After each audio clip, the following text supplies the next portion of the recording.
Welcome to the Cook the Books podcast by Tea with Coffee Media. I'm Tyler Witkowski, the president and publisher of Tea with Coffee Media. And I'm Kelsey Ann Lovelady, the vice president of marketing.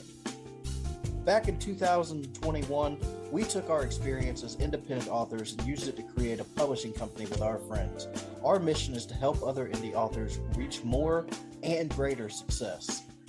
This podcast is dedicated to helping authors find the perfect recipe to create their books and their persona as an author. We talk about everything from plotting to character creation to marketing to using your life experiences to create your unique voice and stories. Welcome to the show. Welcome back to the Cook the Books podcast, where you are being talked to by Tyler Witkowski, the president and publisher of Tea with Coffee Media, and my best friend and vice president of marketing, Kelsey Ann Lovelady. Kelsey. How are you doing? We're back. Episode, let's see, what are we? Episode 3, I believe. Wow, this season's flying by. Yeah, no kidding.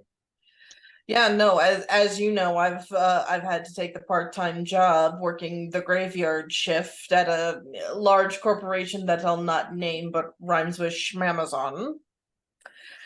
And that's been incredibly difficult because I've never had a graveyard shift job before. Yeah, I remember my days working in the restaurants and working until 3 or 4 o'clock in the morning. I couldn't even imagine. Yeah, no. I don't think I'm meant to be a night owl working in the night. I think I'm a morning person who gets their shit done in the morning and then sleeps at regular times and spends the afternoon doing what's best for her. Yeah, you know what? I like that. I like that lifestyle for you. Thank looks you. Good on you, Kelsey. Oh, thank you, honey. The good news is I'm almost to my 30-day mark, which means that I can request a shift change sometime next week. And hopefully they'll move me to a shift that is a little bit more in line with that schedule I want to keep. Yeah, because you enjoy the work. It's not the work that you hate. It's Oh yeah. Like, actually, I really like it because, like, I'll be perfectly honest with you. I don't exercise. I will never pick my own ass up to exercise or work out. This job has a workout built into it because you're on your feet for minimum of 3 hours a night. And it's a lot of walking back and forth. And honestly, also some weightlifting because you're pulling heavy cargo pallets. So it's great to have your workout built into your job. Yeah. Oh, yeah. All right. Well, let's jump into our hot topic this week. This is a good one. Kelsey, you want to kick us off? Well, you're the one who brought it to my attention, so I feel like you're the one who should tell the audience. I've got it pulled up. So this Twitter user who goes by the name, we're just going to call her by her first name, Alice. She put on Twitter September 10th, she said, "Why do Twitter readers, BookTwit, hate Twitter authors, writing community? Why do you fuckers only seem to read shit that is trending on TikTok when there's lots of gems by barely known writers to be found right here? You ask for book recommendations and then get annoyed when we show you our books. Do you even read, or are you just wasting everyone's time? Sorry we don't have thousands of adoring fans to recommend our books for us.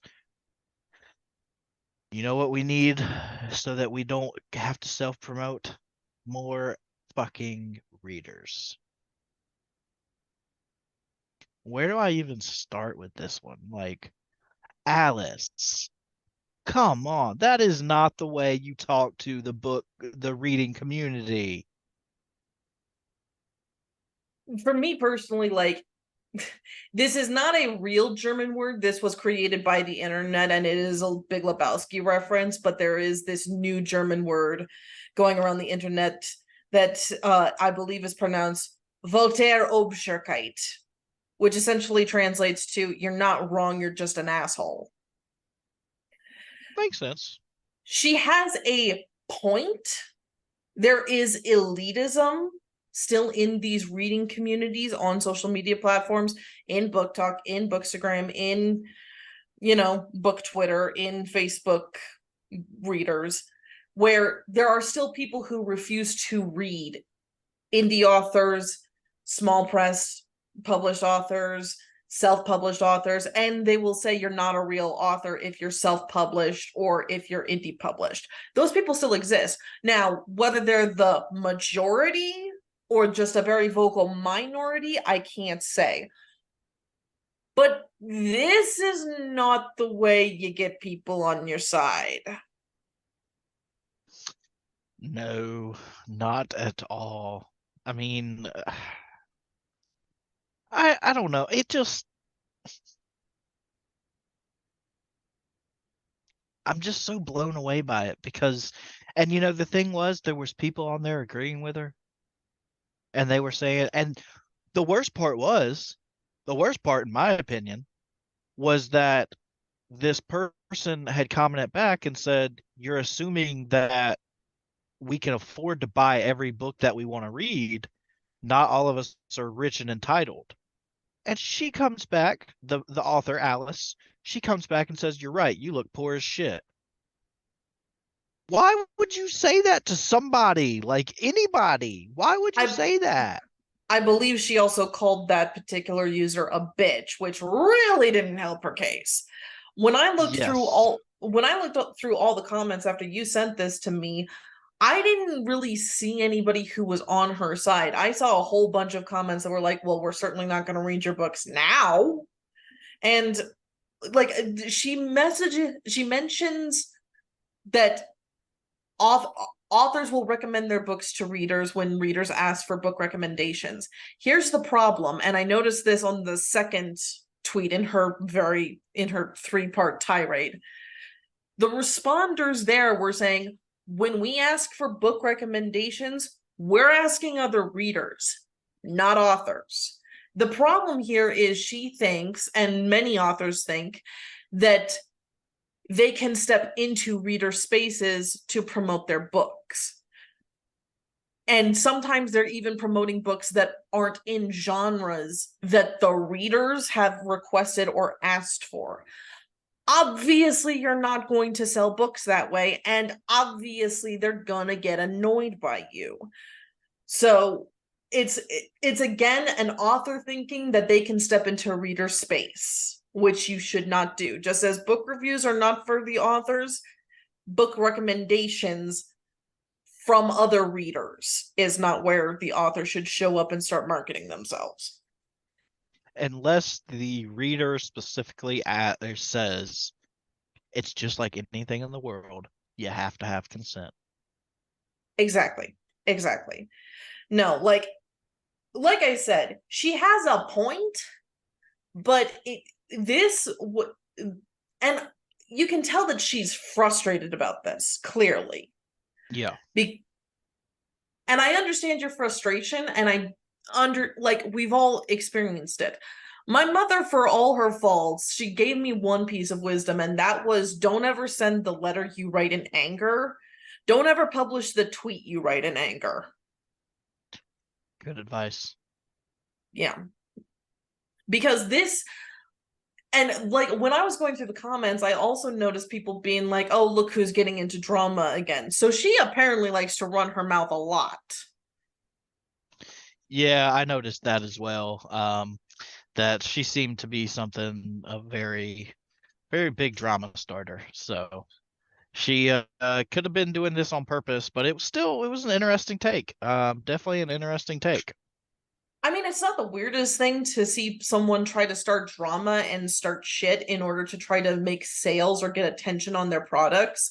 We've seen it a million times in especially like YouTube beauty gurus. Like it's just a staple of specifically those internet influencers. But yeah, the writing community, we're not much of a drama community. We don't take to it well. We don't respond to it well. We're not the people in the corner going, ooh. people popping off today. I want to see what happens. No, we're Yeah. more just like, okay, fuck you. I'm out of here. Yeah. Yeah. And unfortunately, that's kind of what Twitter, X, whatever the hell you want to call it, or whatever the hell it's called by the time this episode comes out, you know, it's kind of becoming a cesspool, really. I was talking to somebody the other day, and, you know, I saw this, and then there was a unhinged publishing house, and then there was an author who decided to post pictures of her bare bottom on her Twitter and pin it to her profile while she was drunk one night. And I told somebody the other day, I was like, I feel like it's the trailer park I grew up in all over again. I mean, look, if the author who posted her bum has an OnlyFans, you know, get your coin any way you want. I'm not here to judge you. Maybe keep the audiences separate for now. It's not, they don't have an OnlyFans though. This was the first, they just got drunk and did it. Yeah. Yeah. Yeah, I think everybody should generally stay away from social media when they're drunk or when they're high, honestly. Except Yeah, for maybe probably. except for maybe YouTube. You want to watch something on YouTube that can help you enjoy the experience. That's one thing. Going There to you go. social media where you have to speak your mind and literally everything comes tumbling out because you have no filter, maybe not. Yeah, fair. Fair. All right. Well, let's come to a screeching halt, and we will go to our break.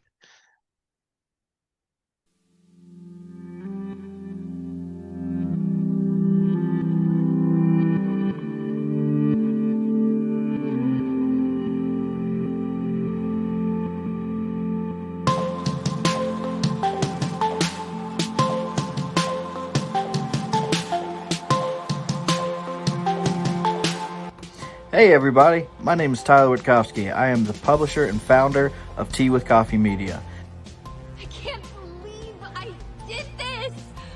I can't believe I did this. I can't believe I did this! I am a 9-year Navy vet. The Navy kind of broke me in the process, so I am a disabled vet as well. Games like The Sims or Skyrim, making my character and putting them in this world and seeing how they would traverse this stuff. I today am signing a contract with Tea with Coffee Media.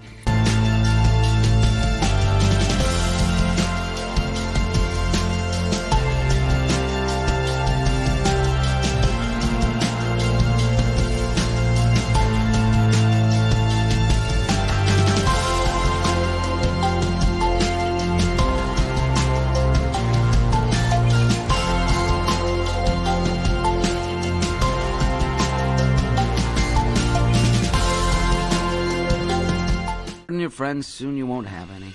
What are you, a fortune cookie? Welcome back. Thank you for sticking around after that.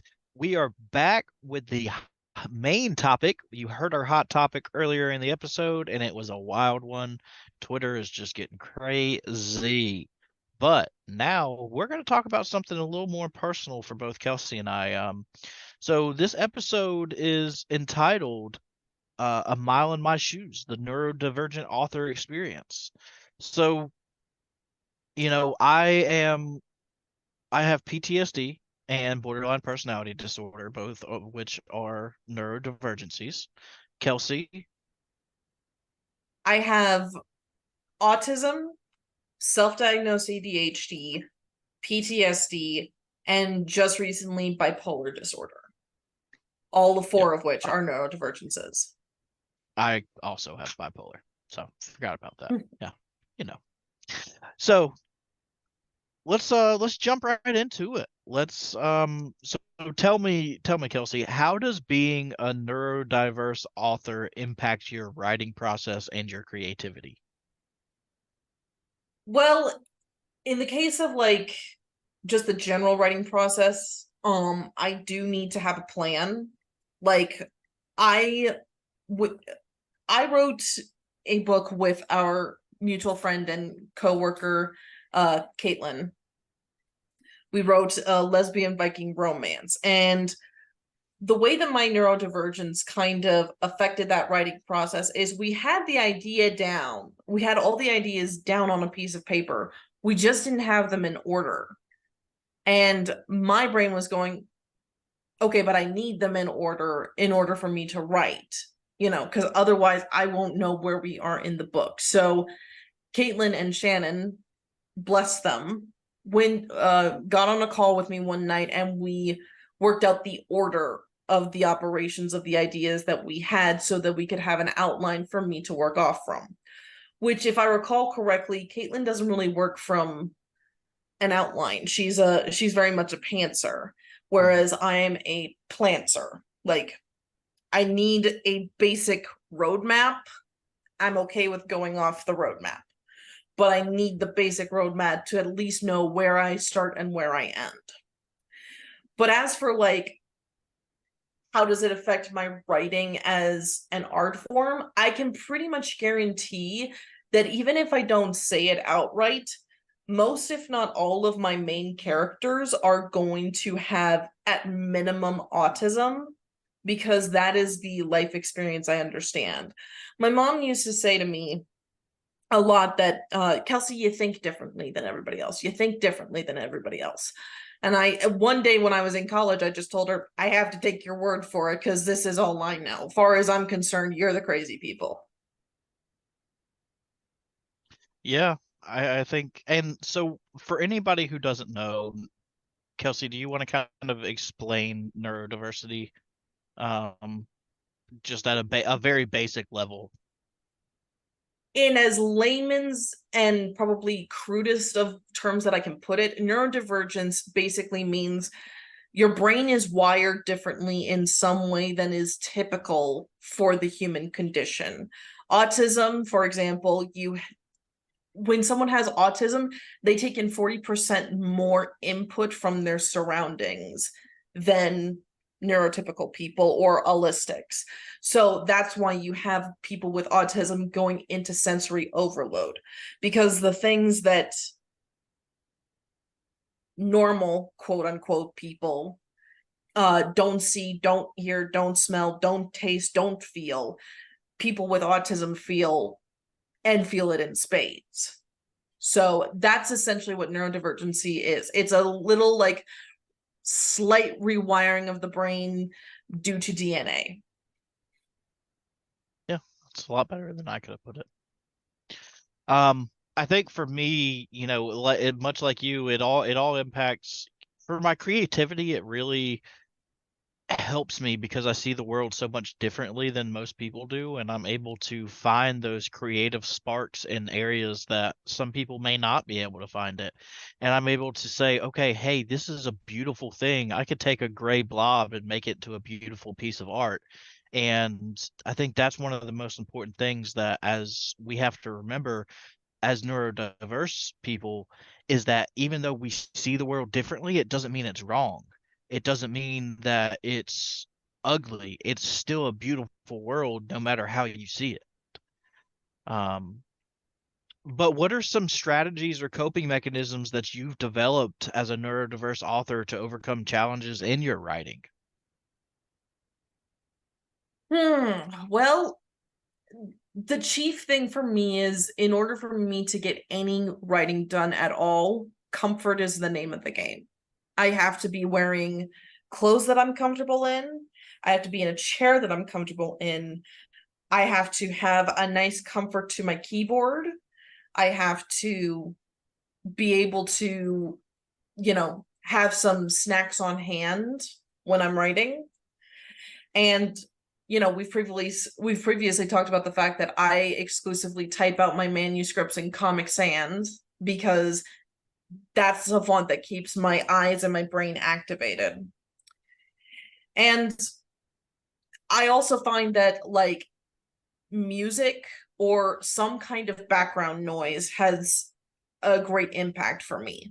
Music can help inspire me to work on the scene that I'm working on right now, But also, if I just put on a video from YouTube that I've seen a lot of, so to the point where I don't need to like be looking at the screen because I don't want to miss a moment.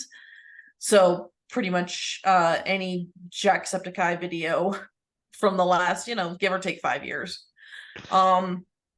That's my background noise, and it keeps my brain engaged in just the right way that I can get the writing done. Now, the problem is that what is comfortable to me one day can be uncomfortable the next day. So that's always kind of a bit of a challenge, is you have to try to figure out, what do I need on this day specifically? How do I need to change my setup? Yeah, I mean, you're 100% right. That's for me too, is it's just about being comfortable, whether it's the clothes I'm wearing or the chair I'm sitting in, the smells that I have around me, or the taste that I have. A lot of the times if I'm writing, I'll go to a specific drink that kind of helps me write for that scene. I mean, as weird as that sounds, I have certain drinks that I connect to things like a romance scene or a tense scene or whatever it may be. So being Yeah. able to discover those little intricacies and use them to your advantage by weaponizing them and saying, hey, I write best whenever I'm X, Y, and Z, or I write this scene best whenever I'm wearing this shirt with this drink and this smell going in my air diffuser, and being able to incorporate those into your writing routine to help spark those moments whenever you lose creativity or your muses disappear, or just be a source of inspiration for you. Exactly, yeah. And like you mentioned, sometimes just having a few little things to get you in the mood, like a food or drink, that gets you into the writing mind. Back when I was in college and working on my first book, which was a steampunk novel and was set in a futuristic version of what was essentially Victorian England, I would have English breakfast tea every single morning with a little bit of French vanilla creamer, because it was the cream and the sugar that I needed. And I would make myself some lightly buttered toast, because that was a very like British thing. And I'd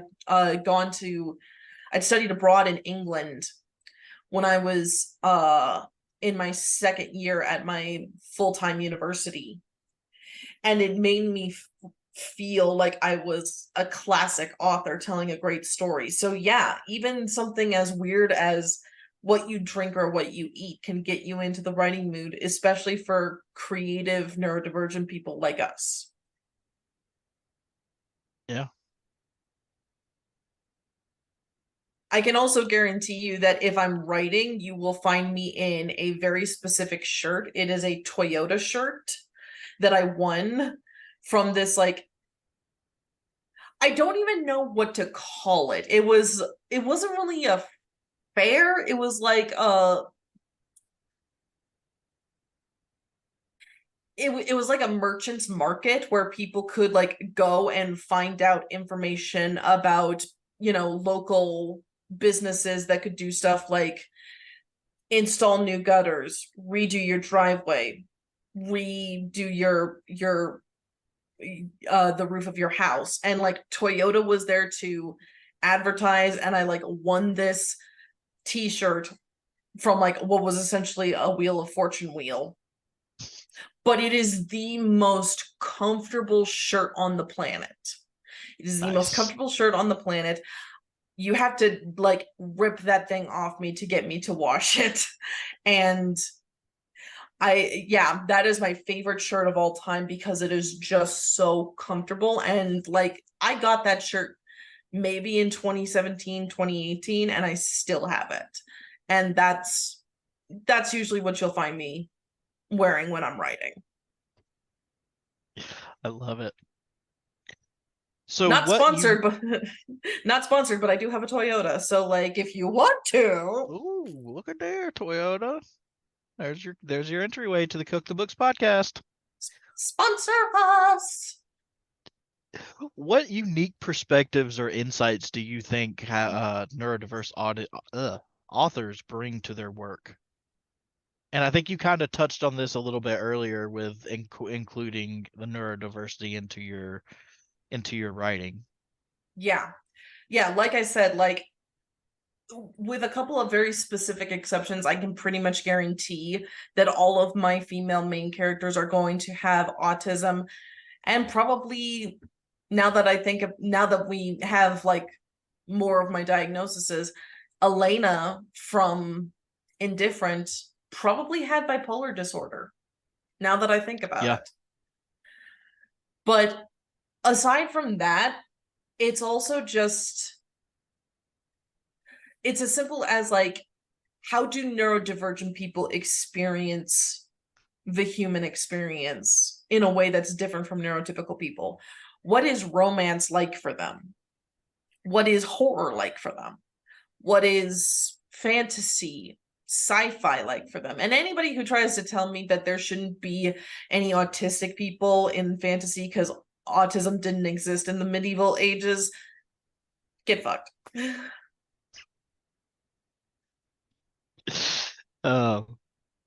Have you found any specific genres or themes in your writing that resonate particularly well with your neurodiverse readers, or just you as a neurodiverse author?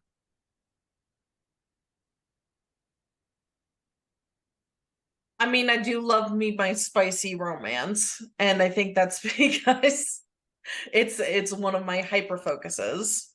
Which, if you're not familiar with the term hyper focus, it's essentially means like there's a topic or a concept or some kind of content that I am so obsessed with that I keep it in my life all the time, and I talk about it to anybody who will listen, and I will change the subject to that topic every opportunity I get. So I think it's just, yeah, romance with a little bit of a fantasy element and spicy scenes. That's kind of my jam. Yeah, I would say for me it's more of the thriller, because it kind of gets me going and keeps my mind driven and going. And that was one thing I love so much about Permanent Reminders, your Jazz Dillon mystery book 1, was it just kept you on your seat and kept you thinking and guessing, and what's going to happen next, who's the killer, who's done this, and you think you have it and then you don't have it, and then you've got it and then it's not even the same person, and so good, so good. Yeah, actually, now that you bring that up, mystery is another one that I do love, and I don't know if it's so much of a hyper focus on mystery as much as it's an obsession of like, I gotta prove that I'm smart enough to figure out who the killer is before the main character does. And like, to drive this point home, one of my absolute favorite shows is The Masked Singer, because it plays to a lot of my strengths. My ears are like particularly good at recognizing voices or recognizing songs, to the point where have you ever seen The Masked Singer? Yes. Okay, season 1, I knew the pineapple was Tommy Chung when he started talking in the clue package. And his voice was pitched up, keep in mind. None of the clues meant shit to me. All I did was hear a super gravelly Canadian voice, and I said, that sounds like Tommy Chung. And you were right. And I was right. And my mom was actually like, what the fuck? And then it happened again the next year. Second week of performances, I immediately know who the Rottweiler is. Meanwhile, the rest of the judges did not guess it for the entire damn season. Of course, it was Chris Daughtry, for the love of all that's holy. So yeah, I think that's another way in which like my neurodivergence comes out, is with mysteries, an obsession of trying to be right and trying to guess the killer before the main character does. Yeah. Well, one more question for you, Kelsey, before we bring this episode to a close. And this one's kind of a deeper question, so I want you to really take your time and answer it thoroughly. How do you navigate the social and professional aspects of the publishing industry being a neurodiverse author, and what advice would you offer to others in a similar situation? Oh, that is a big question.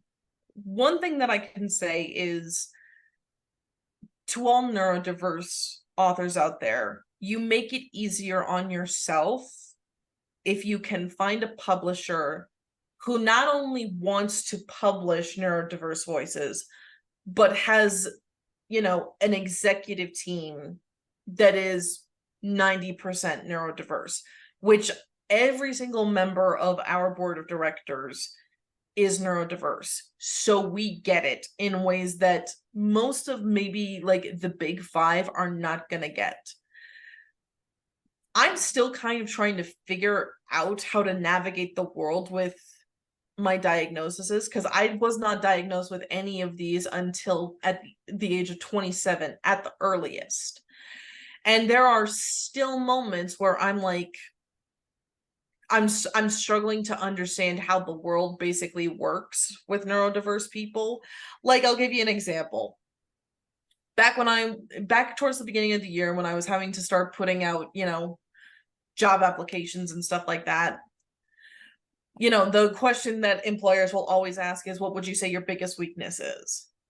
And if I was to answer honestly, my biggest weakness is I don't tolerate bullshit.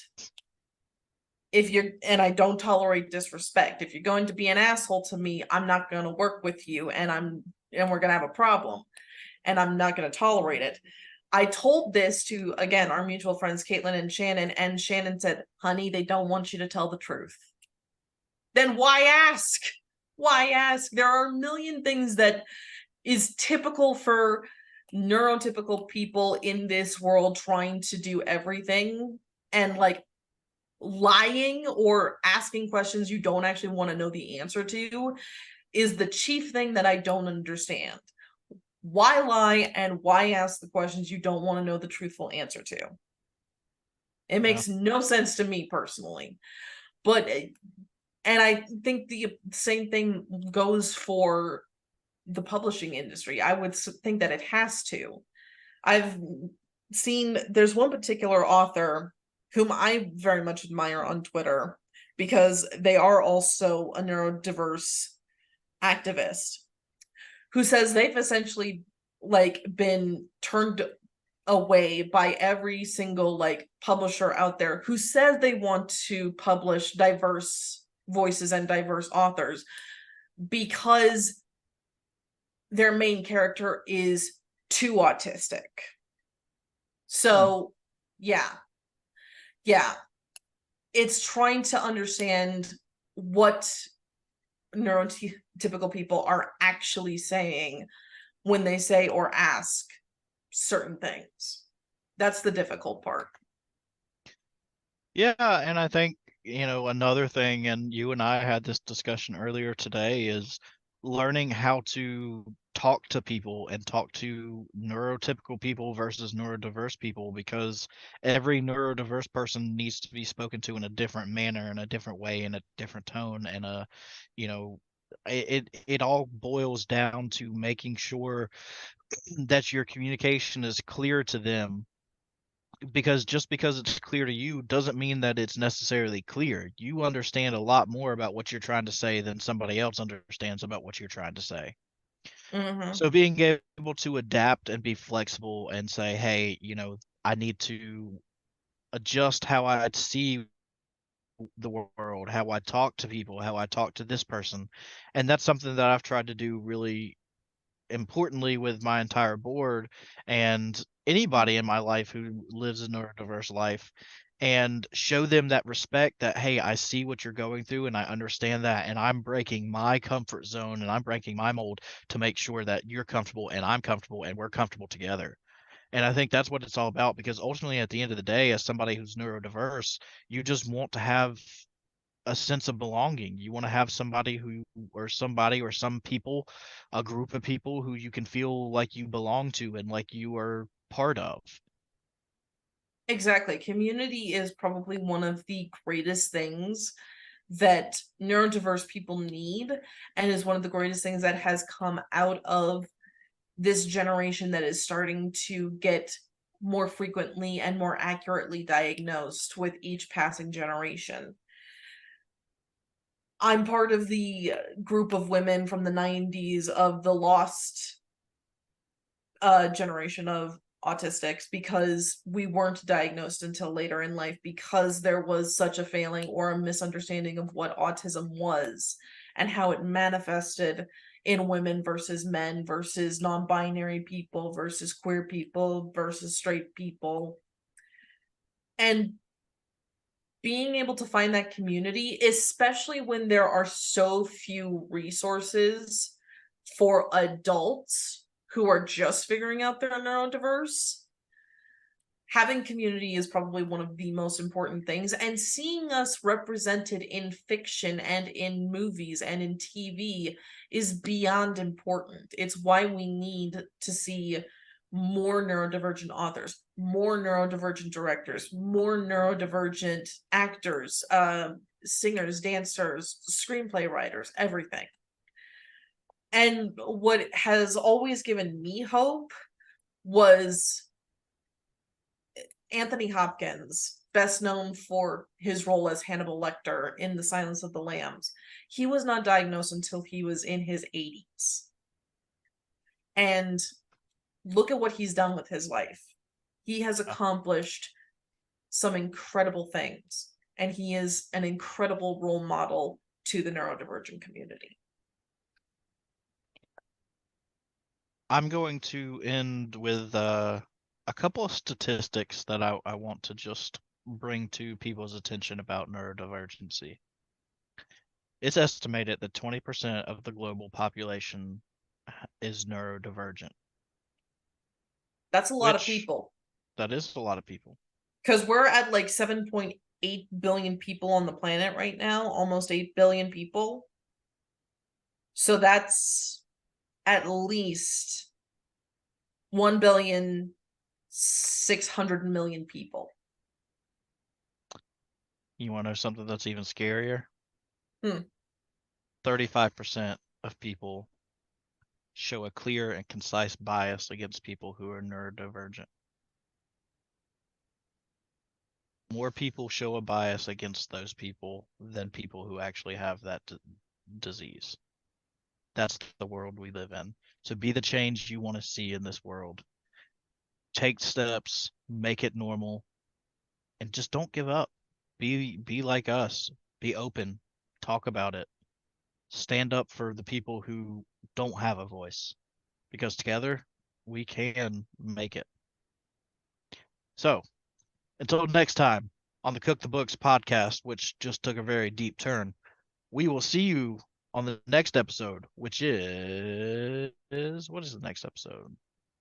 Oh, next episode, Smut Away, with our editor-in-chief and lead cover designer, Victoria Moxley. It's All gonna right. get hot and sexy up in here. Hot in here. Okay, I'm not going to sing. All right. We love you guys. Thank you for tuning in. And until next time, bye. Bye-bye. Thanks for tuning in to the Cook the Books podcast by Tea with Coffee Media. Interested in supporting this podcast and our independent press? Be sure to follow us on Facebook, Instagram, Twitter, and TikTok to stay updated with all the latest Tea with Coffee Media updates. You can also sign up for our monthly newsletter by visiting teawithcoffee.media. Finally, visit our Patreon to get early access to the Cook the Books podcast, free access to all Tea with Coffee Media ebooks, and the chance to win cool prizes. You've been listening to the Cook the Book podcast with me, Tyler Witkowski. And me, Kelsey Ann Lovelady. Until next time.